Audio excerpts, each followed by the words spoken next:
ISL ഇതുവരെ വന്നിട്ടുള്ള പരിശീലകന്മാരിൽ ഏറ്റവും മികച്ചത് ആര് എന്ന ചോദ്യത്തിന് ഒരൊറ്റ ഉത്തരം മാത്രമേ ഉള്ളൂ. സ്പാനിഷ് തന്ത്രജ്ഞനായ ആന്റോണിയോ ലോപ്പസ് ഹബാസ്.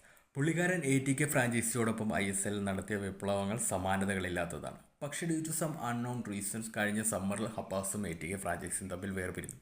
അദ്ദേഹം പിന്നീട് ഐ ലീഗ് ക്ലബ് ഇന്റർ കാശിയിൽ പരിശീലകനായി ചുമതലയേറ്റു.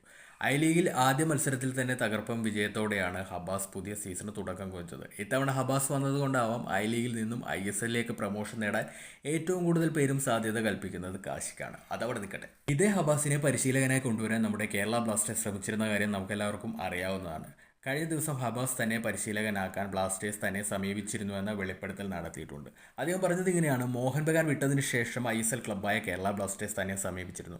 പക്ഷേ കാലക്രമേണ താൻ ഇന്റർ കാശിയിൽ സൈൻ ചെയ്യപ്പെടുകയായിരുന്നു.